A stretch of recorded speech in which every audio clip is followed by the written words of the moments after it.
ये मेरा second attempt है। पिछले अटेम्प्ट में मेरे 63 मार्क्स थे, जो सेकंड हाईएस्ट स्कोर था बैच का। लगातार निरंतर कोशिश करनी पड़ेगी, यूपीएससी इतना इजी नहीं है। ऑप्शनल का कैसे क्या डिसाइड किया था आपने, क्योंकि कई सारे स्टूडेंट को कंफ्यूजन रहता है कि हमारे लिए कौन सा बेस्ट रहेगा ऑप्शनल।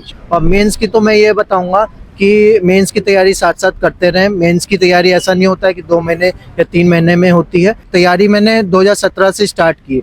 मैं पूरे दिन काम करता था और रात में मैं पढ़ता था, तो मेरे को 2 साल मैंने ऐसे तैयारी की। तो मुझे एक लेवल ऐसा आया कि मेरे पहले प्री क्लियर नहीं होते थे, फिर मेरे अगली साल प्री क्लियर होने लगे, फिर नेक्स्ट ईयर मेंस क्लियर होने लगे। तो जैसा कि आपको पता है यूपीएससी के इंटरव्यू चल रहे हैं, हम यूपीएससी भवन के सामने। सर सबसे पहले अपने बारे में बता दीजिए। मेरा नाम शुभम पाल सिंह है और मैंने मतलब इंजीनियरिंग बैकग्राउंड, मेरा मैकेनिकल इंजीनियरिंग है और मेरा एमटेक डिज़ाइन इंजीनियरिंग है फ्रॉम बिट्स पिलानी। मेरा जो इंटरव्यू था वो इंजीनियरिंग रिलेटेड ही है और ग्रुप ए सर्विसेज के लिए, और ये मेरा सेकंड अटेम्प्ट है। पिछले अटेम्प्ट में मेरे 63 मार्क्स थे, जो सेकंड हाईएस्ट स्कोर था बैच का, बट पिछले साल एक ही पोस्ट थी, इस वजह से मैं रिकमेंड नहीं हो पाया। बट इस बार मैं अच्छा दूंगा इंटरव्यू और अच्छे देने की कोशिश करूंगा।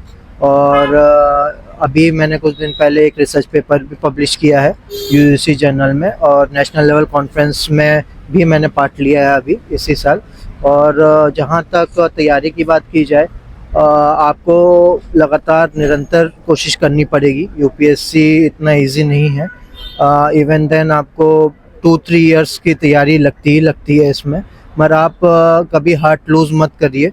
आप अपनी तैयारी करते रहिए, और अगर आपको लगता है कि कहीं आप जॉब ले सकते हैं कहीं पे, तो उसके जॉब के साथ साथ भी तैयारी कर सकते हैं। जैसे मैं अभी टाटा कंसल्टेंसी सर्विसेज में अभी हूँ, एज ए एआई डेवलपर काम कर रहा हूँ।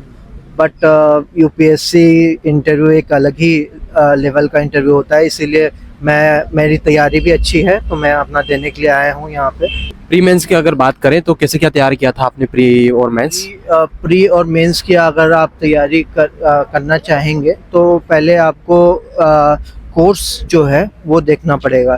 कोर्स में आपका जो स्ट्रक्चर है प्री का, कौन कौन से सब्जेक्ट, जैसे मेरा मैकेनिकल इंजीनियरिंग था, तो उसमें आपके कौन कौन से सब्जेक्ट्स होते हैं, कौन से सब्जेक्ट्स में ज़्यादा फोकस करना है। जैसे स्ट्रेंथ ऑफ मटेरियल से ज़्यादा क्वेश्चंस आते हैं और मैन्युफैक्चरिंग से क्वेश्चन ज़्यादा आते हैं, तो वो आपको डिसाइड करना पड़ेगा, उसी हिसाब से आपको तैयारी करनी पड़ेगी। और करंट अफेयर्स आपको रेगुलरली मंथली बेसिस पे पढ़ने पड़ेंगे। मीडियम क्या है आपका? मीडियम मेरा इंग्लिश है। और ऑप्शनल क्या है? ऑप्शनल मेरा सोशियोलॉजी था उसमें, और मैकेनिकल इंजीनियरिंग एक ऑप्शनल मेरा मैकेनिकल इंजीनियरिंग है, सेकंड सोशियोलॉजी था। ऑप्शनल का कैसे क्या डिसाइड किया था आपने, क्योंकि कई सारे स्टूडेंट को कंफ्यूजन रहता है कि हमारे लिए कौन सा बेस्ट रहेगा ऑप्शनल। जी, ऑप्शनल में आप पहले तो आप ये कोशिश करें कि आपने जो ग्रेजुएशन की है वही ऑप्शनल लें, क्योंकि आपको एक इजी हो जाएगा। जो आपका बेस है वो काफ़ी मजबूत हो जाता है उससे।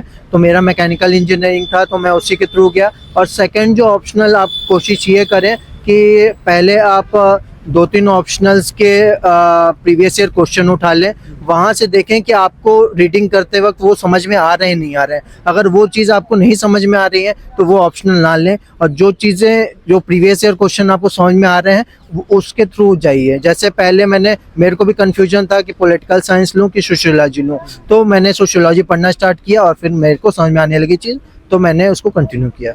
मई में प्रीलिम्स होने वाला है 2025 वाला, तो कैसे क्या तैयार करना चाहिए अभी जो तैयारी कर रहे हैं? देखिए, प्रीलिम्स मैंने पिछली बार भी दिया है, तो उसमें क्या है कि यूपीएससी का हर साल पैटर्न काफ़ी चेंज होता चला जा रहा है।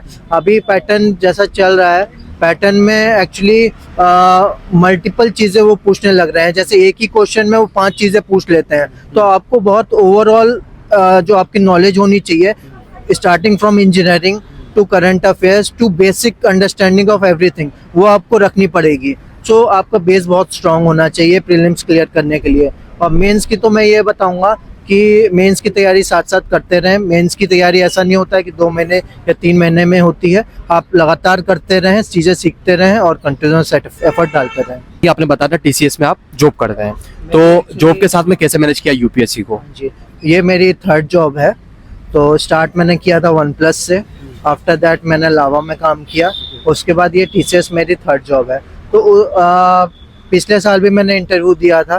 तो ऐसा होता है कि आप कभी तैयारी मैंने 2017 से स्टार्ट की, 17-18 में मैं एक साल अपना काम भी करता रहा और उसके साथ साथ मैं तैयारी भी करता रहा। ऑनलाइन मैं रात पूरे दिन काम करता था और रात में मैं ऑनलाइन कोचिंग लेके पढ़ता था। तो मेरे को 2 साल मैंने ऐसे तैयारी की, तो मुझे एक लेवल ऐसा आया कि मेरे पहले प्री क्लियर नहीं होते थे, फिर मेरे अगली साल प्री क्लियर होने लगे, फिर नेक्स्ट ईयर मेंस क्लियर होने लगे। तो आपको खुद पता लगता चला जाएगा कि आपकी तैयारी अच्छी हो रही है। तो तैयारी ना छोड़ें, तैयारी करते रहें। तो आपने देखा होगा जैसा कि कई सारों को एस्पिरेंट को ये चीज़ें होती है कि जॉब के साथ में यूपीएससी को कैसे मैनेज करें। तो जैसा कि सर ने बताया 3 लगातार जॉब की है और अभी भी चल रहा है, उसके साथ में यूपीएससी के इंटरव्यू तक का सफर तय किया है और अभी आज सर का इंटरव्यू होने वाला है। क्या सजेशन देना चाहेंगे अभी सर लास्ट में? सजेशन यही है कि आप अपने साथ अपने आप में ट्रुथफुल रहें, मेहनत करते रहें और अपने अंदर की आवाज़ को सुने कि हाँ मुझे मेहनत करनी है, और उसी सेल्फ कॉन्फिडेंस और विल पावर के साथ आगे बढ़ें। Okay sir, thank you so much sir. Best wishes कि आपका इंटरव्यू और बेहतर रहेगा आज का। और अभी तक आपने चैनल को सब्सक्राइब नहीं किया तो सब्सक्राइब कर दो यार, और टेलीग्राम चैनल से नहीं जुड़े हैं तो डिस्क्रिप्शन में लिंक दे रखा है, वहाँ से लिंक को चेकआउट करिए और टेलीग्राम चैनल को ज्वाइन करिए। आपके कोई सजेशन हो, आपकी कोई क्वेरी हो कि ऐसे भी प्रश्न करना चाहिए तो आप कमेंट कर सकते हैं। हम अगले इंटरव्यू में कोशिश करेंगे आपके प्रश्नों को भी कवर करने की। Thank you so much.